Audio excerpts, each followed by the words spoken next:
Tonight's story is about a woman many people underestimated. A woman who stayed calm under pressure. A woman who stood face to face with racism and won. This is the night a racist cop ripped a black woman's jacket, mocked her, threatened her, and tried to intimidate her. He thought she had no power. But that woman was Judge Elaine Porter, the federal judge leading the investigation against him. And he had no idea. Broward County was a quiet place on the map, but everyone knew it had a dark side.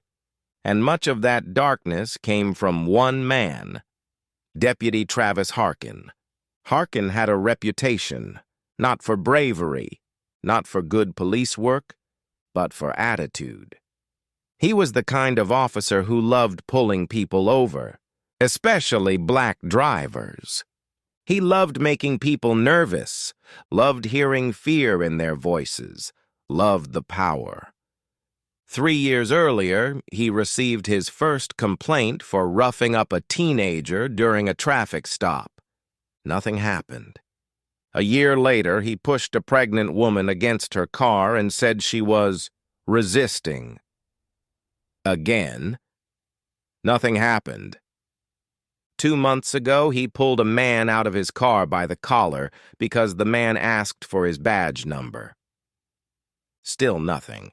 His file was thick enough that Internal Affairs finally said, "We need a federal judge to supervise this case." Harkin didn't know that. Not yet. But tonight, he was about to meet her. Judge Elaine Porter was not someone people forgot. Tall, calm, sharp-minded, and always composed. She came from a middle-class black family in Atlanta. Her mother was a nurse. Her father, a history teacher. She grew up hearing stories about the civil rights movement. She listened. She learned. And she made a promise to herself. "I will fight injustice using the law itself." She spent years studying. Law school, clerkships, federal court training. She became known for her patience and her power. Some judges shout, some show anger. Elaine didn't need any of that. Her calmness was louder than any yell. Her silence could shake a room. And she had been reviewing Deputy Harkin's file for the last 4 months. When she read his history, she felt something she didn't feel often: concern. So she requested travel to Broward County for an unannounced audit. She didn't tell them her exact arrival time. She didn't want anyone to clean up before she got there. She wanted the truth. Unfortunately for Travis Harkin, he was about to give it to her. It was almost midnight. Judge Porter was coming back from a courthouse meeting. Her day had been long. Her mind was tired. Her jacket was neatly buttoned. Her ID was tucked away. She stopped at a small gas station to fill up. The station was quiet. A single cashier inside, one car parked by the side, and a patrol vehicle down the street. Harkin's patrol vehicle. He watched her, not because of her car, not because of how she drove. He watched her because she was a black woman, alone, at night. He told himself it was routine, but even he knew that was a lie. Elaine finished pumping gas. She checked her mirrors, fixed her jacket, and pulled out of the station. Harkin waited. 10 seconds. 20 seconds. Then he turned on his headlights and followed her. 2 blocks later. Red and blue lights filled the street. Judge Porter pulled over calmly, hands on the wheel, window down. Harkin marched up to her car with the swagger of someone used to scaring people. "Evening," he said, voice sharp. You know why I stopped you? Elaine looked at him, calm, straight, unbothered. I assume you'll tell me, officer. Her tone annoyed him instantly. Step out of the vehicle. She blinked. For what reason? Step out, now. She sighed quietly. Not in fear, in disappointment. She stepped out. Harkin looked her up and down. Nice suit, neat scarf, professional. He hated that. Where you coming from? He asked. Work, she replied. What kind of work? Legal. He smirked. He thought she was trying to sound important.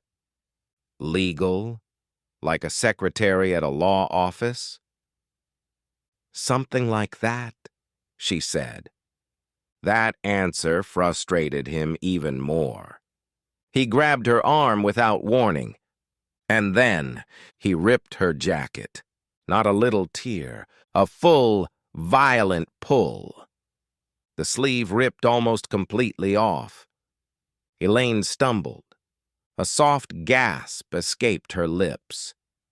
Not from fear, but shock. You cannot do that, she said. Oh, I can do whatever I damn want, Harkin snapped. You people always think you can talk back. Her eyes narrowed. You people. The phrase echoed. A car 3 spaces back slowed down. Inside, a couple started recording. But Harkin didn't see them. He was too busy enjoying the moment. I'm searching your car, he said. You do not have probable cause, she answered. I don't need it. He walked toward her driver's door. Deputy Harkin, she said calmly. He froze. How do you know my name? She straightened her ripped jacket. Because I have been reading your file for the last 4 months. He blinked hard. What file? Elaine stepped closer. My name is Judge Elaine Porter, United States Federal Court, 11th District, and as of last week. She paused. I am the presiding judge over your internal affairs investigation. Harkin stepped back like she had slapped him. You're the judge? The one reviewing my case? Yes. He swallowed. Hard. Harkin's heart pounded. His hands shook. His voice cracked.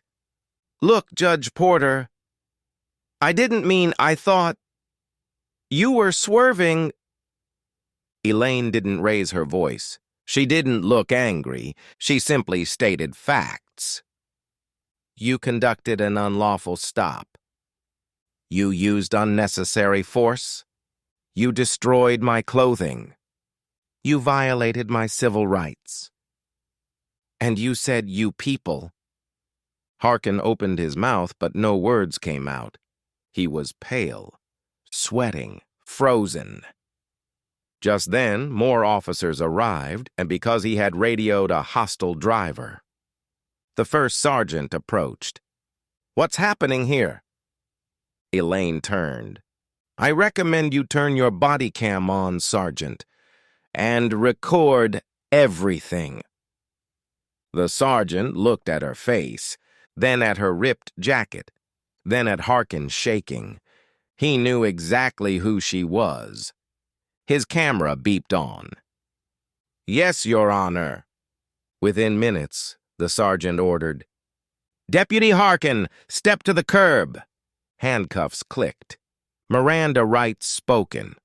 The recording couple zoomed in on everything. Harkin sat in the back of the patrol car, broken. Judge Porter, please, don't let this end my career. Elaine walked to the window. You ended your career when you assaulted a woman you assumed had no power.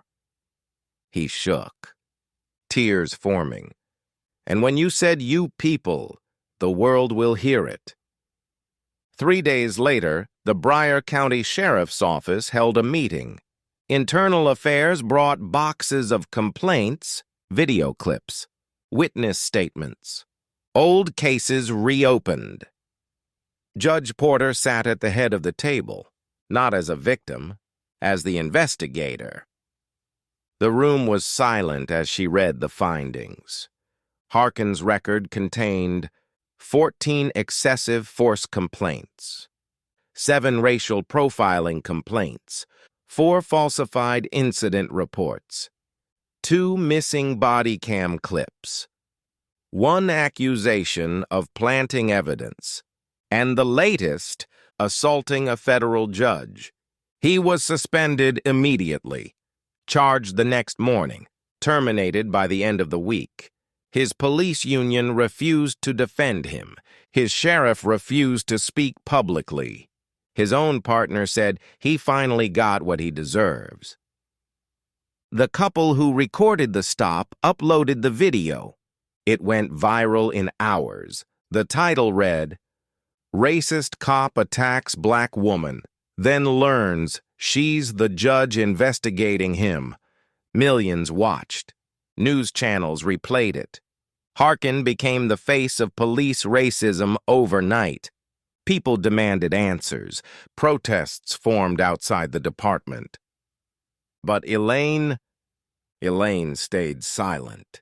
She didn't want publicity. She wanted justice. 2 months later, Harkin stood in court, not as an officer, as a defendant.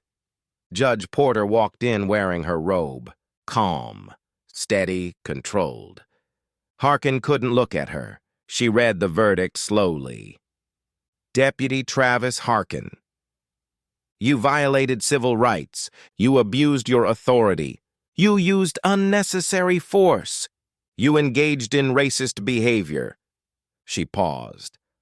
Power is safest in the hands of those who do not abuse it. Harkin was sentenced, not to years in prison, but to something he hated more: loss of badge, loss of weapon, loss of title, loss of future in law enforcement. His identity gone. Harkin moved out of Bryan County, unable to face the community. Every job application asked the same question. Have you ever been terminated for misconduct? His answer was always yes. Meanwhile, Judge Porter continued her work. Quiet, focused, untouched by the noise. When asked for a comment, she simply said, "Justice is not personal. It is necessary." This story teaches a powerful lesson. Never judge someone by what you think they are, and never assume a black woman is powerless. Some of the strongest people walk quietly until the moment they choose not to. Don't forget to subscribe to the channel so we grow together. There are more videos coming up, so keep the notification on.